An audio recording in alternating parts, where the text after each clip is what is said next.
Thanks for tuning in to another edition of Northwest Newsweek. I'm Corey Nordstrom. The longtime need for a new school in the community of Beektagong Nishnabeg, formerly known as Pick River First Nation, is finally being addressed. The $25 million project announcement took place this Wednesday with a groundbreaking ceremony. The groundbreaking for a sorely needed elementary school in the First Nation of Beektagong Nishnabeg has been long awaited. A $25.8 million build funded by the federal government has already begun, with an aggressive target date for completion of September 2023. They're ending the school year realizing, hey, when we come back, it's going to be our last September in our old school. So they're very excited, even though it's yet a year away. To help a community fulfill their vision, get that project over the finish line, have the sufficient funds to be able to do it in a way that's culturally appropriate, designed by the community, going to meet future needs. This is really exciting, and it's just an honor to do the work. It's not the first time the community has prepared to replace their aging school. 4 years ago, a similar ceremony was held, though costs came in significantly over budget and the project was shelved. It's a long time coming, and we shouldn't have had the first bump on the road. And that was very, very discouraging for all of us. So we had to start right from scratch again. We started over, but we didn't give up. Not only is Beektagong Nishnabeg's current school nearing 70 years of age, but it has a number of other shortcomings. Most notably is its size. Currently, it can only hold grades K through 6, meaning 7 and 8 are in one portable, and high school students, post-secondary, and the education director all share the other. It has its challenges, not only physically, to be able to access everybody under one roof, but even at a social level. Something we've never experienced in the community is to have our own gym. We don't have a cafeteria. The new school will be fit for upwards of 200 students, including a gym and cultural rooms. Our current school does not meet our needs. Corey Nordstrom, TVT News. Premier Doug Ford appointed his cabinet members on Friday. Kenora-Rainy River MPP Greg Rickford had been the minister of just about everything in Northern Ontario in the previous cabinet, holding the portfolios of Northern Development, Mines, Natural Resources and Forestry, and Indigenous Affairs. But he's now had his workload scaled back, with other ministers taking on some of those roles. Rickford will now hold 2 portfolios after being chosen by Premier Ford to retain the roles of Minister of Northern Development and Minister of Indigenous Affairs. Rickford was re-elected earlier this month by a wide margin and has become a mainstay in the Ford cabinet. I, David Gregory Rickford, solemnly affirm that I will duly and faithfully and to the best of my skill and knowledge execute the powers and trust reposed in me as the Minister of Northern Development and as the Minister of Indigenous Affairs of the Province of Ontario. Thank you. Newly elected Timmins MPP George Peary, a former Timmins mayor, takes over one of Rickford's former roles as Minister of Mines in charge of developing the Ring of Fire. Former Bracebridge Mayor Graydon Smith, who was just elected in Parry Sound, Muskoka, is the new Minister of Natural Resources and Forestry. Thunder Bay Atikokan MPP Kevin Holland did not gain a cabinet post, but is still hoping to be named as a parliamentary assistant. Now, Neskantaga First Nation has passed a milestone that residents hoped they would never be reached: 10,000 consecutive days of a boil water advisory. It's been more than 27 years since community members could safely drink the water that comes out of their tap. In a media release, Chief Wayne Mooney has said, quote, "This is something they are not proud of, and there has been a loss of dignity and trust over the long-standing issue. Over the last 3 years, the First Nation has worked with the Canadian government to address the root causes of the problem. A study has been commissioned to assess the overall water system and weigh options for a new system that would last 20+ years. Another report on the best options for a new water treatment plant has also been commissioned." Now, hundreds of people attended a pair of celebrations Tuesday in Thunder Bay to mark National Indigenous Peoples Day. The largest event was held at the Lookout on Anemki-Waju, also known as Mount McKay. And there was another event held at the Spirit Garden at Marina Park. Mitchell Ringos has more on the day's festivities.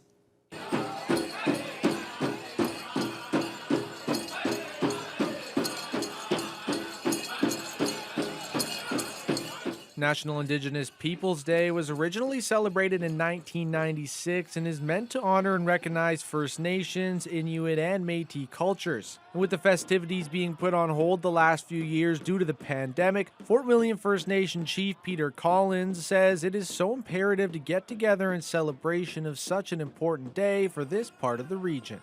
It's a great opportunity to rebuild our trust in each other, rebuild our friendship again. I mean, it's been disconnected for a couple of years now, so it's a great setting, and I'm glad there's so many people here today. This year's celebration up on the mountain featured an opening ceremony with speeches, followed by a grand entry and powwow, where various dancers and drummers took part. Chief Collins emphasized the bright orange shirt he wore on this day in honor of Every Child Matters, saying it's imperative we keep the message loud and clear. If you look at the trauma that our communities went through, our First Nation folks went through, our communities and our young people and the murdered and missing women, all of that goes along with this day, how important it is to reconcile this day and how important it is to share the message about our traumas that we went through and the times that we shared. With hundreds coming out to not only watch but dance and drum here at Fort William First Nation, we talked to some local dancers about what it meant for them today. Being able to come together and actually practice our culture and be around our community and our families and even people within Thunder Bay area, all Indigenous people, it's really nice to come together and celebrate. Today is the day that we enjoy our indigenous life, enjoy the circle, and this is also a place of healing. People get their healing from here. An Indigenous Peoples Day celebration also took place at the Marina Spirit Garden, hosted by the Red Sky Métis Independent Nations. The event included a fire pit, coloring contest, elder storytelling, beading, face painting, and more. Mitchell Ringos, TVT News. Federal Minister of Indigenous Services Patty Hajdu spent National Indigenous Peoples Day in her riding visiting northern First Nation communities. Hajdu joined celebrations in both Long Lake 58 and Ganoogaming, spending time with local leaders while also taking in the festivities of the day. It marks her first time celebrating as the country's Minister of Indigenous Services. Looking back at her first 8 months on the job, Hajdu has learned a lot, she says, and among that time, she notes one of her biggest highlights came early on.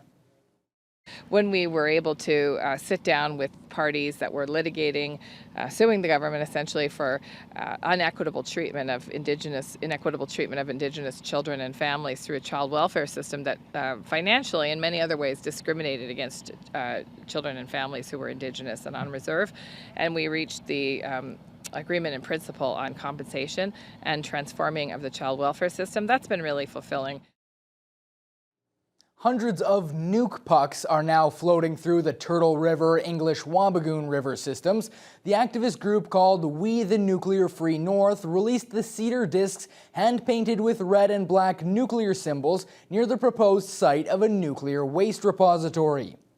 The pucks are meant to demonstrate the potential danger if radioactive material were to ever leak into the waterway. The group is asking anyone who spots one of the pucks to send them a photo with prizes for the best image and the photo taken furthest west. Spokesperson Paul Filto explains that from the proposed site near Ignis, the river flows southwest and northwest, eventually emptying into Hudson's Bay, and the group expects to see the pucks floating as far as Winnipeg. So we're talking about massive amounts of water that could be contaminated. These are waterways where people live along. It's an environment that's fairly. I mean, we have logging and mining, but in general terms, it's fairly pristine. So we want to keep it that way. More than 10,000 people have signed the group's petition against burying nuclear waste in northwestern Ontario. The Nuclear Waste Management Organization has responded to the opponents' puck campaign online, saying their plan would move nuclear fuel away from water bodies, and the NWMO says the repository would be isolated from the surface, has almost no water at depth, and the tiny traces that exist there would take millennia to move a few meters. And we're going to take a quick commercial break, but after that, a Sioux Lookout woman had a close call with a black bear.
It is summer on paper, but in many parts of the Northwest, it is still spring. A beautiful time of the year for the region, especially when the local fauna comes out of hibernation. However, a Sioux Lookout resident got a bit more than she expected when she ended up face-to-face with an apex predator. Adam Riley has the details.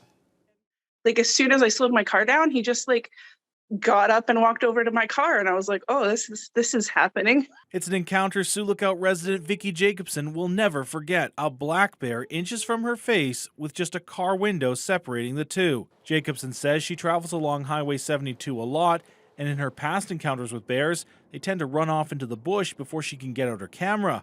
But this time, that wasn't the case. While she wasn't scared, she was concerned for the bear's well-being should she try to drive away while it was standing there. It was more like a shock, this bear is looking into my window. I really appreciate our nature and our animals, so I wasn't particularly scared. I was like, as long as my window's not open, I'm good. Go, buddy, go run in the bush. Get off the road. No, get off the road. Matt Werner is a wildlife technician for the Ministry of Mining, Northern Development, Natural Resources and Forestry. He says finding bears alongside the highway this time of year is normal, but this one, which appears to be 3 to 5 years in age and in poor body condition, has likely attributed humans to food from prior interactions. I think that's what has happened here with this particular bear is, maybe 1 or 2 motorists threw some food to the bears to get a better photo, and now that bear has habituated humans and vehicles with a food source. So if people stop to take photos, it's approaching their vehicles, and now it's saying, I want some food. Werner says this bear is known as a repeat offender, and the wildlife technicians in the area have cleaned up the area of human food sources. As well, he is hopeful incidents like the one Jacobson experienced won't happen much this year, following last year's intense fires and the late spring. He notes this year's berry crop should be very good and will keep the bears from wandering far from those natural food sources. Tons of flowering berries. Nothing's ripened yet, but there is that potential that if we keep getting some good rain and sun mix, it's going to be a great year for natural foods, and the bears should stay in the forested areas looking for natural foods. But despite that, Werner still wants to caution the public and is asking them to be bear aware this year. Meanwhile, Jacobson says this encounter was enough for her, and she won't be pulling over for bears in the future. I may keep going. I may keep going. I think I've had enough. I got a close-up picture and video. May keep going. Adam Riley, TBT News. Well, that's the Northwest for you, right? Traffic was delayed on the Trans-Canada Highway near Sunshine on Thursday due to a bizarre mishap involving a transport truck. These photos show the big truck somehow ended up lodged on top of a concrete barrier dividing the highway. It happened sometime before 9 a.m. in a construction zone just west of Sistonen's Corner. OPP say the collision did not cause the highway to be closed, but it appears traffic was backed up throughout the morning and into the afternoon. Some drivers were posting online, advising others to find a detour. OPP say no charges were laid against the driver due to environmental factors at the crash site. Meanwhile, OPP were also dealing with a highway crash involving a large truck near Pearl this week. The single vehicle collision occurred at around 6:30 Wednesday morning. OPP say the truck was traveling westbound on Highway 1117 when it left the roadway near Silver Lake Road and ended up in its side on the ditch on the other side of the highway. Shunya fire crews and EMS were on scene to help extricate and tend to the driver, who suffered non-life-threatening injuries and was transported to hospital for further assessment. Now, Rainy River OPP caught a vehicle going nearly triple the posted speed limit this week. The incident took place Tuesday near Little Fork Road on Highway 11, where the individual was clocked in at 170 kilometers an hour in a 60 kilometer per hour zone. A 25-year-old Manitoba man has been charged with stunt driving as well as impaired driving. Now, for the first time, the Thunder Bay Regional Hospital and the Regional Health Research Institute have crafted a joint strategic plan. It will carry the two institutions until 2026. Hospital CEO Rhonda Crocker-Ellicott says healthcare has become very different, and so should their vision for the future. We've learned a lot from the pandemic, and we really want to focus on creating a better experience for our patients and their families. So it is very firmly grounded in patients first. While patient care is at the forefront of the strategy, there is also a focus on diversity and staff experience. Recruiting more Indigenous staff is among the priorities as well to create a more inclusive space. To improve the experience for staff, the hospital is looking at a new shift scheduling system. But Crocker-Ellicott says there is more they need from the government to be able to better their own organization. We need to be able to see additional dollars to support digitally enabled health. Those kinds of things are really important. Stabilizing healthcare budgets moving into the future are incredibly important for sustainability post-COVID and moving into COVID recovery. Crocker-Ellicott also wants the government to address Bill 124, which restricts wage increases for healthcare workers. Now, after the break, some artists spruced up the Marathon Arena.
A community project in the town of Marathon is bringing life to one of its main buildings. A pair of artists that go by Art We There Yet have been commissioned to bring the community together to create a mural on the town's arena.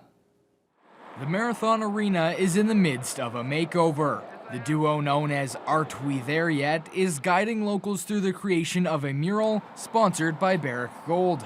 Cora Rose and Jose Vilches have envisioned this creation that in a few weeks' time will be a reality on the building that previously wasn't much of an eye-catcher. We don't want to just be the artists that come into town and do something. It's more about coming and being able to facilitate something where it's really not our art, it's your art, it's our as in everybody together.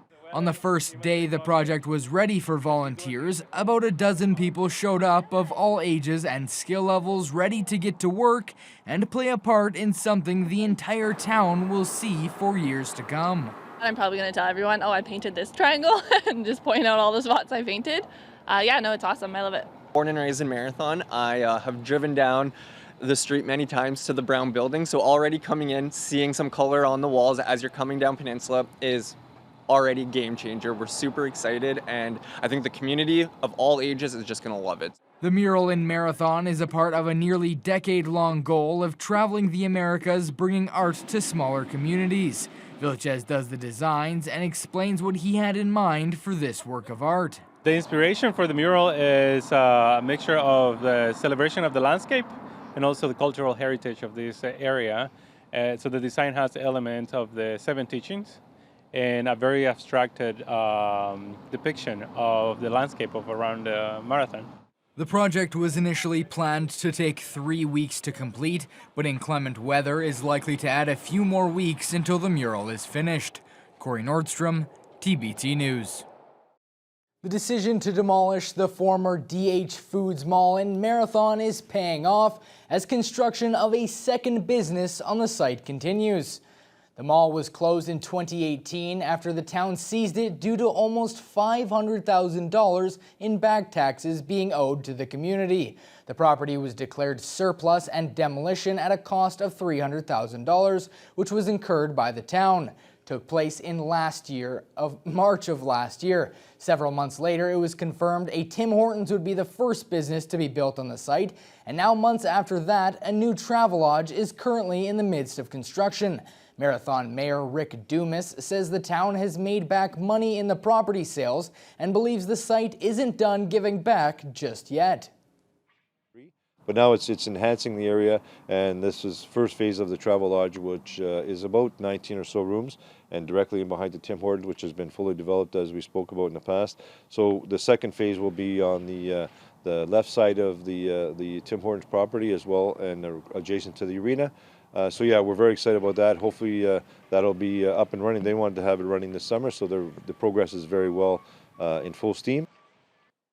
In addition to that site, Dumas notes that construction of a new 30-unit housing complex on McLeod Drive is also expected to get underway very soon.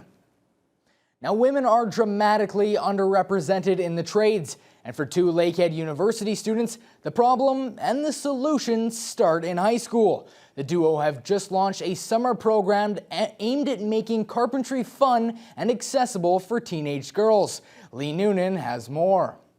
20-year-olds Abigail Beatty and Annie Ross are both outdoor recreation, parks, and tourism students at LU.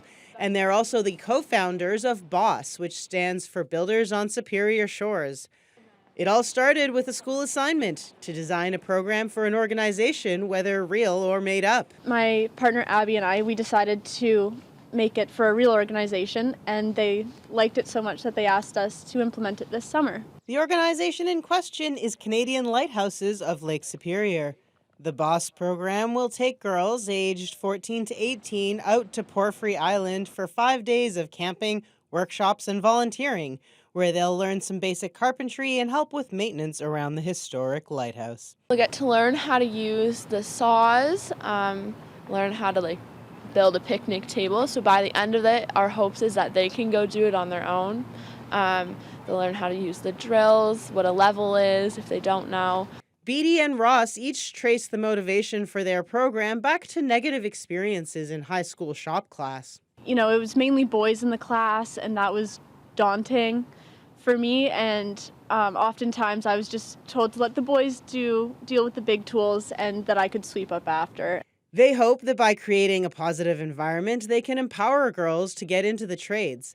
In addition to carpentry, participants will gain volunteer hours, learn about the ecology of the island, how to lead a tour, and more. There's some fun things that we'll do. So we have like a spa night planned where we'll watch a movie, do some face masks, do some girly things. The program costs $350, and registration information is available through the Builders on Superior Shores Facebook page. The first session starts on July 3rd, and 2 more are planned throughout the summer. Lee Noonan, TBT News. Well, that's all the time we have for this edition of Northwest Newsweek. I hope you enjoyed the show, and be sure to tune in next week.